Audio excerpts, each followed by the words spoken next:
Hello. আরে মামা পুরা চিল অবস্থা।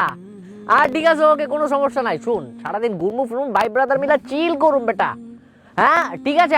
আর গাড়ির টাকা ওইটা খরচ আমি দিব না, মাল পানি যা লাগে ওটা আমি দিব, ওটা সমস্যা নাই। আচ্ছা রাখ। কি? কে বন্ধু? হ্যাঁ। চিলকাওয়া টাওয়া শকুনের কথা শুনলাম মনে হইতাছে। আরে বেটা চিল খাওয়া না, ব্যাপার হইতাছে কি, সামনে তো 31st, বুঝছস? চিন্তা করতেছি ভাই ব্রাদার মিলে একটু খাওয়া দাওয়া মৌজ মাস্তি। খাওয়া দাওয়া? তাহলে তো আমিও আছি।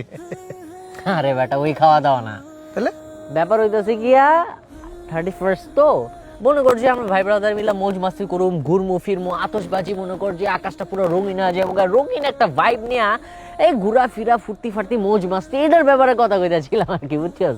এটা কি ঠিক হবে? ধর বেটা, এইসব ঠিক বেঠিকের কোনো কিছু বুঝাবুঝি নাই। তোর একটা ব্যাপার বুঝাই কই, এই যে নতুন বছরটা যদি মনে কর যে আমরা মৌজ মাস্তি দেওয়া শুরু করি, তাহলে মনে কর সারাটা বছর মৌজ মাস্তি আর চিলের উপর দেওয়া যাইব। এটা লাগিয়া কাহিনী। এইসব অন্ধকারের যুগ, কুসংস্কার যুগ কি এখনো আছে? আমরা যদি নতুন বছরে আনন্দ ফুর্তি দিয়ে মৌজ মাস্তি দিয়ে আমন্ত্রণ জানাই, পুরানটা তো কাইন্দা কেটে বিদায় দেওয়া উচিত ছিল না? দেখ ভাই, ভাই ব্রাদার মিল্লা ঘুরমু, আনন্দ ফুর্তি করুম, মৌজ মাস্তি করুম, এই সবের ভিতরে এত কিছু চিন্তা করার কোনো দরকার আছে? অবশ্যই আছে। কেন আছে দেখ, এই দেখ।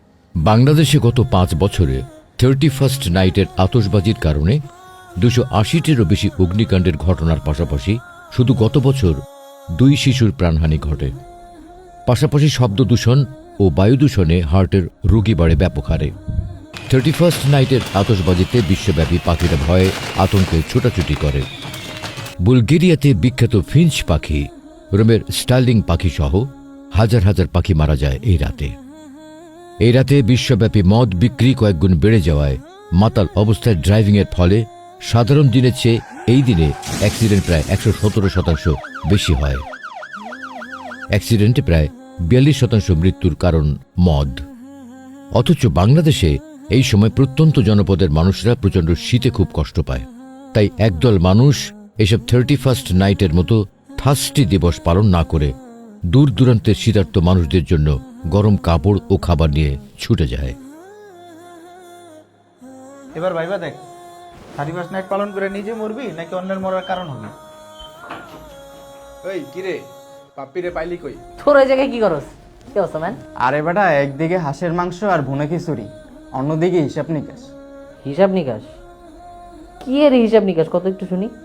গত বছর কি কি ভুল করলাম, সেই ভুল কিভাবে শুধরে চলবো। আর কতজনকে এবছর দাওয়াত দিছি দিনের পথে, সামনের বছর কয়জনকে দাওয়াত দিমু, এইটার হিসাব নিকাশ এখানে হবে। এই বছর কতজনরে দান করতে উৎসাহ দিছি, আর সামনের বছর কতজনরে আরো বেশি দান করতে উৎসাহ দিম। নে, তো এবার 31st নাইটে কি কি করবি সেটা ভেবে দেখ।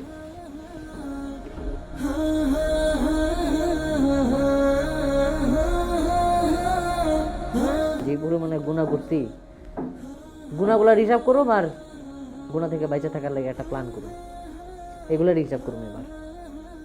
আর আপনারা যারা আমাদের এই কন্টেন্টটা দেখতেছেন, তারাও এখন থেকে প্ল্যান করেন গুণা থেকে কিভাবে বেঁচে থাকবেন।